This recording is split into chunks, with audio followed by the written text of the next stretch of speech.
لا الہ الا اللہ پڑھ لا الہ الا اللہ۔ حضرت عمر رضی اللہ عنہ ایک مرتبہ مسجد نبی میں جا رہے تھے، ایک نوجوان کھڑا رو رہا تھا، تو عمر رضی اللہ عنہ نے پوچھا بھائی رو کیوں رہے ہو؟ اس نے کہا جی مجھ سے بڑا گناہ سرزد ہو گیا ہے۔ بھائی کیا گناہ سرزد ہو گیا؟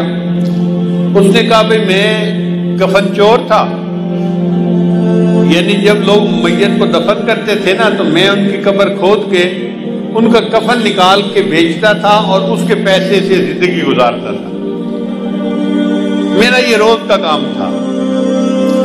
ایک مرتبہ ایسا ہوا کہ انصار کی ایک جوان لڑکی کی وفات ہو گئی اور میں نے اس کے کفن کو چرا لیا۔ پھر میں تھوڑی دیر آگے چلا تو میرے اوپر شیطان غالب آ گیا اور شیطان نے دل میں بات ڈالی کہ لڑکی تو جوان العمر تھی تو کیوں نہ میں اس سے اپنی خواہش ہی پوری کر لوں۔ تو میں واپس آیا، میں نے دوبارہ قبر کو کھودا، لڑکی کی میت کو نکالا اور اس کے ساتھ میں نے منہ کالا کیا۔ اب میرے دل پر ایک غم ہے کہ میں نے زندہ کی بجائے مردہ کے ساتھ گناہ کیا، تو کیا میرا گناہ معاف ہو سکتا ہے؟ حضرت عمر رضی اللہ عنہ کو یہ سن کر بہت جلال آیا کہ یہ کیسا انسان جو مردوں کے کفن چوری کرتا تھا اور پھر ایک مردہ لڑکی کے ساتھ اس سے بدکاری کی۔ تو حضرت عمر رضی اللہ عنہ نے خود جواب نہیں دیا، فرمان لگے آؤ میں تمہیں نبی علیہ السلام کے پاس لے چلتا ہوں۔ چنانچہ نبی علیہ السلام کے پاس لائے، عرض کیا اے اللہ کے حبیب صلی اللہ علیہ وسلم یہ ایک نوجوان ہے، اس سے بڑا گناہ سرزد ہو گیا، یہ آپ سے پوچھنے آیا ہے۔ تو نبی علیہ السلام نے فرمایا بھئی کیا مسئلہ پوچھنے آئے ہو؟ نوجوان نے ساری صورتحال بتائی۔ جب اس نے یہ بتایا نا کہ میں نے تو مردہ لڑکی کے ساتھ گناہ کیا، تو نبی علیہ السلام کو بھی بہت جلال آیا اور نبی علیہ السلام نے اس نوجوان کو ڈانٹا کہ تو اتنا جو ہے وہ سنگ دل اور جیسے بندہ بات کرتا ہے۔ تو نبی علیہ السلام نے اسے ڈانٹا کہ تجھے ذرا حیا نہ آئی کہ تو نے ایک مردہ عورت کے ساتھ بدکاری کی، یہ کیا وہ کیا۔ جب اس نوجوان نے دیکھا کہ نبی علیہ السلام بھی مجھے ڈانٹ رہے ہیں تو وہ وہاں سے کھسک گیا اور وہ مسجد نبی سے نکل کے سیدھا باہر دیہات میں گیا، ویرانہ تھا جہاں۔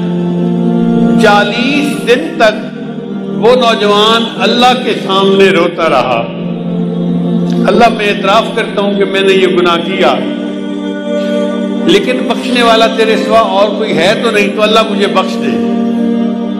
اتنا اس نے آنسو بہائے، اتنا اس نے اللہ کے سامنے عاجزی ظاہر کی کہ اللہ رب العزت نے جبرائیل علیہ السلام کو نبی علیہ السلام کے پاس بھیجا۔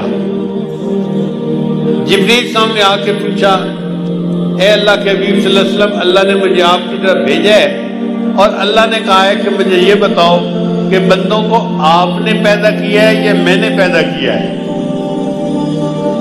تو نبی علیہ السلام نے جواب دیا کہ مجھے بھی اللہ نے پیدا کیا ہے اور ساری مخلوق کو اللہ نے پیدا کیا ہے۔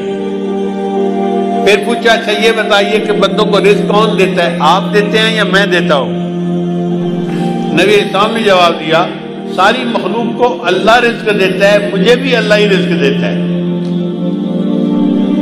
اے اللہ کے حبیب، اللہ نے تیسری بات یہ پوچھی ہے کہ بندوں کی معافی کو میں نے قبول کرنا ہے یا آپ نے قبول کرنا ہے؟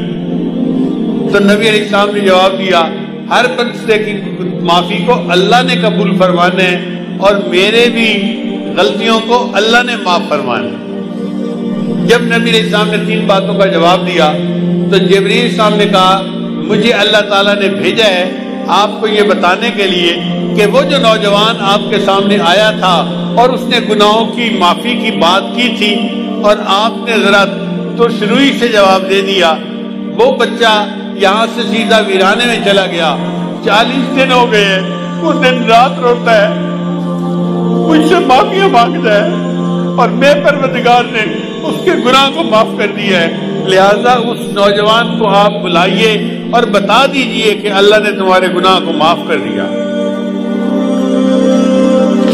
حضرت شیخ الحدیث رحمۃ اللہ نے یہ واقعہ لکھا ہے، وہ فرماتے ہیں کہ نبی علیہ السلام نے پھر ایک صحابی کو بھیجا اور اس نوجوان کو بلوایا اور ان کو خوشخبری دی کہ اللہ رب العزت نے تمہارے گناہ کو معاف کر دیا، اللہ تعالی ہمارے بھی سب گناہوں کو معاف فرما دے اور ہماری توبہ کو قبول فرما دے۔